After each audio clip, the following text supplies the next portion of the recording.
காலத்தில் கோடான கோடி மக்களின் துயர் துடைத்த ஏழை பங்காளன் எடப்பாடியார் தலைமையில் புரட்சி தலைவியின் பொன்னான ஆட்சி மலர வேடசந்தூர் தொகுதியில் அதிமுக சார்பில் போட்டியிடும் இளைஞர் இளம்பெண்கள் பாசறை மாநில செயலாளர் டாக்டர் VPB பரமசிவம் அவர்களுக்கு இரட்டை இலை சின்னத்தில் வாக்களிக்க வேண்டி நகர செயலாளர் பாபுசேட் தலைமையில்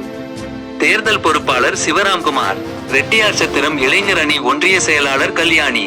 தேர்தல் பொறுப்பாளர் சவடமுத்து, மாவட்ட பொறுப்பாளர் தங்கவேல், 15வது வார்டு செயலாளர் சர்க்கரை பாவா, நோட்டரி அட்வொகேட்டும் சமரச தீர்வாளருமான வழக்கறிஞர் ஜெயந்தி, அம்மா பேரவை நகர செயலாளர் பூக்கடை ஆறுமுகம், வட்டாரம் பெருமாள், ஒன்றிய அவைத்தலைவர் காளியப்பன், நகர அவைத்தலைவர் கருப்புசாமி, இலக்கிய அணி செயலாளர் நாகராஜ், சிறுபான்மை நகர செயலாளர் அலிமுகமது, வர்த்தக அணி நகர செயலாளர் ஜெயராஜ், முன்னாள் வார்டு கவுன்சிலர் புஷ்பா, முன்னாள் வார்டு கவுன்சிலர் சாந்தி, அம்மா பேரவை துணை செயலாளர் பக்ருதீன், MGR மன்ற செயலாளர் மணிமாறன்,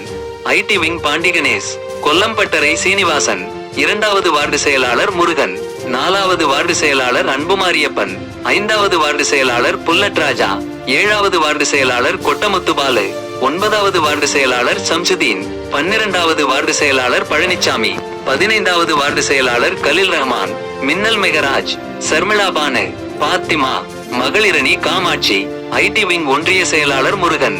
ஒன்றிய மகளிரணி இணை செயலாளர் சித்ரா,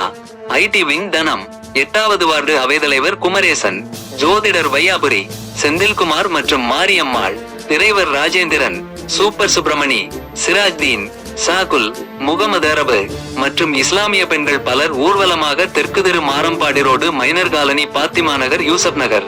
ஆகிய பகுதிகளுக்கு நடைபயணமாக சென்று இரட்டை இலைக்கு வாக்கு சேகரித்தனர்.